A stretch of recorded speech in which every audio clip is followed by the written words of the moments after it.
Jason, when you started investing, what was your strategy? That's what we're talking about today. But I want to know your strategy. What's your business plan? Comment below. If you have any questions, we'd love to answer them.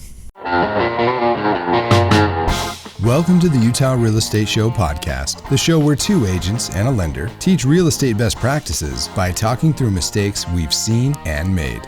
Hey, I want to start investing. Hey, I already have a home and I want to buy my second home. Rates are great right now. Just talked to a lender, refied, got a HELOC, did something. Right. Now they have cash to go do. And then they go, okay, I'm going to go out and buy a house. And I'm like screaming at my phone going, stop. Hello and welcome to another episode of the Utah Real Estate Show. I am Tyler Kazare, Utah Real Estate Agent. Jason Christiansen, Mortgage Lender. Magnum PI, Utah Real Estate Agent. That's nice. Right on there. And that's right up the line of what we're going to talk about. We're going to talk about investing. And Magnum PI, he invested in his work. So we're going to be talking about investing. So our discussion tonight is going to focus on the beginning investors and how they can get into the investment world and some of the things they should know so they don't get burned. Well, the biggest thing that I always hear, and I see it on Facebook, I see it in different groups, and I love it because they're asking the question, hey, I want to go do this. Hey, I want to start investing. Hey, I already have a home and I want to buy my second home. Rates are great right now. Just talked to a lender, refied, got a HELOC, did something. Right. Now they have cash to go do. And then they go, okay, I'm going to go out and buy a house. And I'm like screaming at my phone going, stop it. Because why? What house? For what? What are you going to do with it? And what are you doing? Because whether you realize it or not, you're not just buying an investment. You're starting a business. Yeah. And most people have no idea. They just say, I just want a deal. And then they're going to buy an investment. Yeah, that's how I got my first place. Give me a deal. Let's talk about your first place. This is a good case study. So just give some of the details of your first purchase. There's a few things that worked out really well to my favor. I had cash on hand. I'm in the industry. How much cash did you have on hand? I had...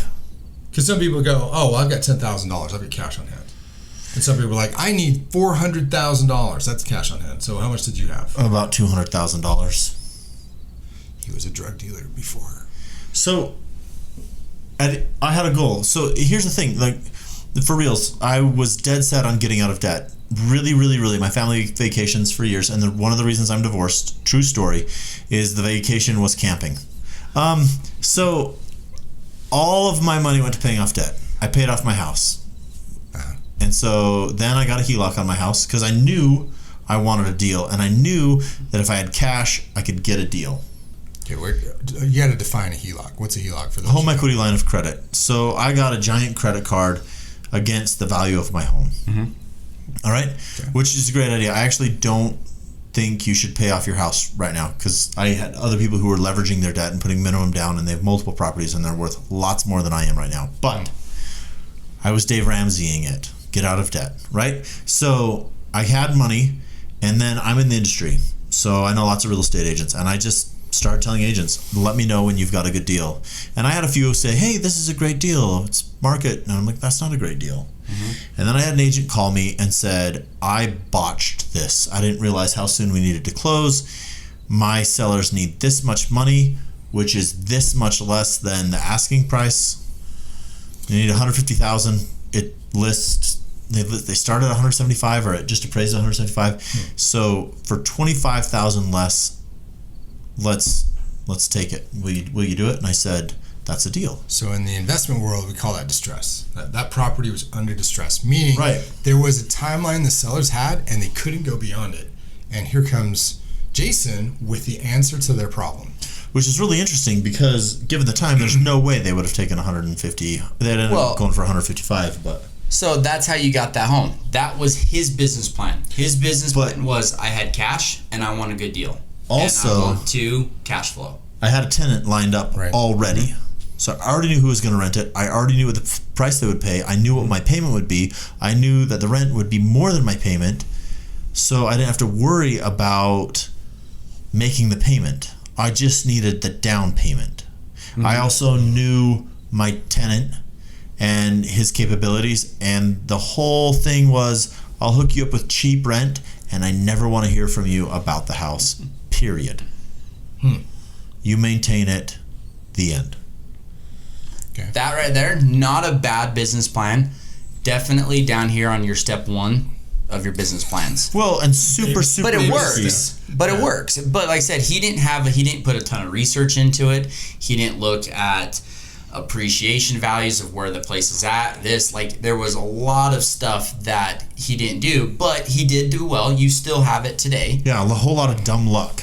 And he went there and he did good. But are you willing to risk that? And there's no need to risk that when you have so much information out there now, which is why we're doing these videos. Right. Yeah. And these podcasts is to help give that information, because from that business plan, at least it was a plan. You had a plan on doing it. Yeah. Very, very basic. Okay. From there, it's the moon. And we're still learning daily. That's true. We operate in the industry every single day, and we still learn things all the time. And that's the part of the fun of doing real estate all the time, because you get to rub shoulders with really intelligent people. Yeah, crazy, bro. And they've come up with amazing things and done amazing things, and you just learn from them. You're like, oh, that's a good idea. I should try that. Mm-hmm. So to kind of get started, though, like Jason talked about having liquid cash at hand, right? That could be a HELOC. It could be inheritance from, a relative passing away. That could be you were super disciplined and you saved tons of cash, and now you're walking in with $30,000 or $40,000 and you're ready to make a down payment. Like all of these, like you're going to need some liquid cash at hand, whether or not, no matter what strategy you use, you're going to need some cash.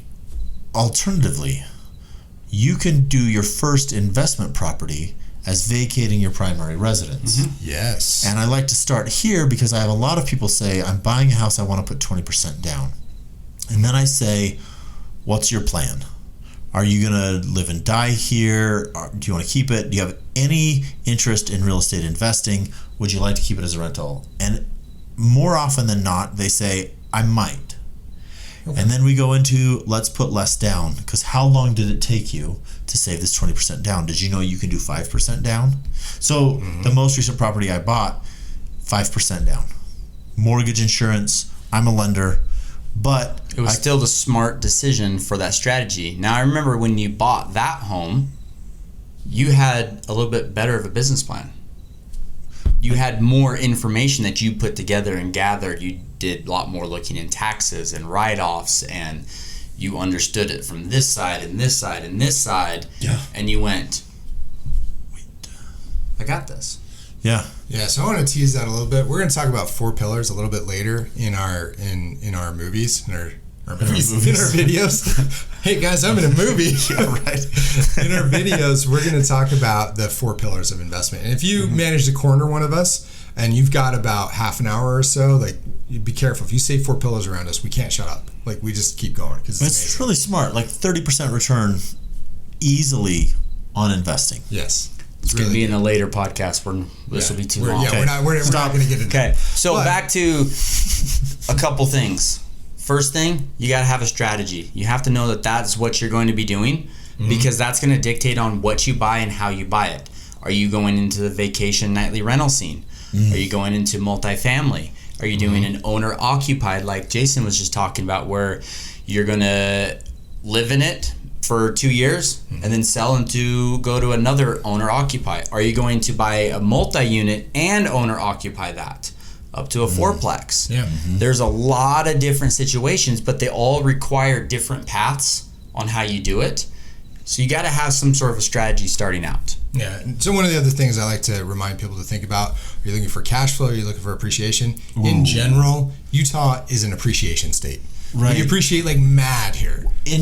But it's hard to cash flow. Despite of that, I still have people saying, what's the cap rate? What's the cap rate? What's the cap rate? What's the cap rate? In Utah, and I think, stop. Capitalization rate, that's what that means. Stop. Well, basically, how much money am I making a month? Yeah. Kind of. What's the estimate? But in Utah, you don't cash flow on a property very easily, but the appreciation kicks butt. Which means that you can leverage those properties later by either refinancing out of those properties and taking the equity as a lump sum, or it is possible to get a HELOC, but those are hard. We didn't talk about those necessarily. Yeah. But another step when it comes to buying these properties, you're going to get hooked after you buy your first one. Now you're going to want to go buy another one really quick. Okay? So what'd you just do? You just soaked up all your funds, though. All that liquid cash that Tyler just was talking about, your inheritance or whatever, it's gone. First home. But you want to go get another home. How can you go buy another home when you don't have any money? There are ways to do that. We'll talk about in the coming episode. We'll talk about that's a whole nother other episodes. But like, probably like if you're being pretty aggressive and you're still funding all your deals, like my first property that I ever bought was up in Layton. I took a HELOC, similar to what Jason was talking about. I took that money, put it down, bought the house. Now I knew it was going to appreciate well. There were a few reasons for that, and I knew that it was going to go up because of where it was located and how I acquired the property. But a year and a half later, I'm going to be able to take out $75,000 ish, thereabouts, and I'm going to go fund my next deal with that $75,000 that I knew would be appreciated. Right. If you're a fan of Bigger Pockets, we don't get paid by them, but hey, Bigger Pockets, if you want to send us some money, you can. But Bigger Pockets calls, like, they talk about forced cash flow or forced appreciation, and they talk about natural appreciation or organic appreciation. This was organic appreciation, but there are ways to force that appreciation through improving the property through remodeling. Yeah. Which I did as well. Like, I remodeled the property and I had organic appreciation from where it was located. And there's a lot of people that you could 1031 exchange it, right? Yeah. So you caught a home in a specific window, like you bought it because you knew of developments that were coming in that were going to increase the value, and you pull the cash out of that on sale and use that money towards property that cash flows better, or it's going to capture some really good appreciation in the future. Well, and like, these are all super great points, and we can go on every one of these points for a long time. Come to lunch with us. Come sit down and have lunch with us. Yeah, and I know everybody's always going, well, I've heard this stuff. What's the big wow? What's the big game plan? Or where's the mind-blowing stuff? Well, in this one, like, I just always want to bring it back is you have to have a plan. You have to have a strategy going into it. I mean, my first investment deal was we figured out the numbers and I needed cash.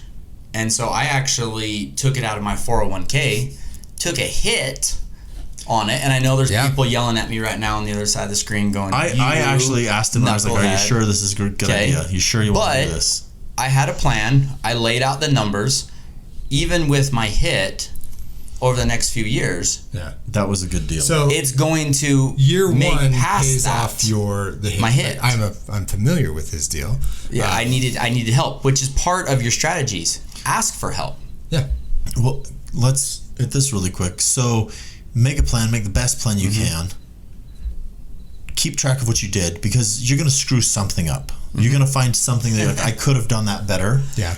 And if you're methodical on what you want to do, you can see those. If you go in like I did on my first one, it worked out because a lot of luck. But I look back at things I could have done and when I could have done repairs and things I could have done, and I could be making $400 to $500 more a month on that property. So well, and with that strategy and that plan, you need to be okay with whatever the risk level that it was. Like for me, I was okay with that risk of taking that hit on this to do this. I was okay with that. There's other people that aren't okay with that, and that's fine. But don't do something that's beyond what you're going to do, because then you won't sleep at night. You're going to hate your investment. You're not going to like your business, and you're never going to go do another one. And that's just sad. It's sad because there's so much potential and so much fun to be had in it. Yeah, and the other thing is, like, you're going to be amazing at something because everybody is, right? Don't try and be amazing at everything. Like, I'm a pretty good handyman. I just don't want to do it. And I'm pretty good with money, but I don't want to collect rents. And so, like, could I be a property manager? Absolutely. I just hate it. And so it's totally worth it for a couple $100 for each property I have. Pay someone else to collect that. Yeah. Charge higher rents. Be the person who comes in and says, hey, we're going to take your rent up this much this year because that's what the market's doing. And to go along with what Jason was just saying is you have three main skills when you're getting ready to do an investment. You have time, you have money, and you have skills. You're going to have some of those and you're not going to have some of those. Are you the person who has a lot of time to put into this deal? Find a sweet one. Okay, but you don't have the ability to find money or have money, but you have the skills to either learn or to do something. Well, then you need to go find a partner that is good at the money side, or good at the time side, or you have time and you have money but you don't have the skills, well then go talk to somebody who does have skills and go, hey, I want to do this. How can we partner up? Partner up. Why waste 2 years before you get your own deal when you could do 4 deals in those 2 years? Because I'm talking with a client today who doesn't make enough an hour to buy a home, and I said, who else do you have? Do you have anybody else who would live in this home with you that you can partner up? He's like, well, yeah, I've got. I was like, well, you can double your income if you work at the same job at the same place. Then you can afford a house. Mm-hmm. Yeah, it makes a difference. So, what did we learn? Well, my key takeaway is that you have to be able to analyze a deal, but don't get paralyzed by that analysis. Remember to have a plan. Start with everything you can document and know that you're going to learn from there. Be okay with the risk of that plan and look forward to the next deal. Best ending to any podcast out there. You want free lunch? Give us a call. We'll take you to lunch and we'll talk about your investment strategy. Taco Tuesday, anyone? If you want to get in touch with us, shoot us a text at 801-228-7687. Make sure you mention the show. You can email us at theutahrealestateshow@gmail.com. You can watch this show on YouTube, and you can listen on Apple Podcasts, Spotify, or wherever you get your podcasts. If you learned something, or if you really love this show, give us a like on YouTube and drop a rating on Apple Podcasts or wherever you listen. The Utah Real Estate Show is a production of Hive Collective at Presidio Real Estate, with support from Security Home Mortgage. The NMLS number for Security Home Mortgage is 178787. The NMLS number for Jason Christiansen is 240472, Equal Housing Lender. Not only is this not legal or investment advice, but you should definitely talk to a pro before you make any real estate decision. Every situation is different and should be considered in context. Copyright Jason Christiansen, Aric Wist, and Tyler Kazare. All rights reserved. Talk to you next week. Hey, I'm waiting for you. Waiting. Put that away. You're like a girl. Put that away. You're like a little girl. Thank you. Yeah, in the 70s. You should say that on video. Tell us how you feel. Sorry if I'm, rude. I don't have my notes here in front of me, but did you graduate high school yet? And she went, no, this is my senior year. We're preparing to buy it this year. Are you kidding me? And I wanted to be like, are you trying to get a hold of Tyler?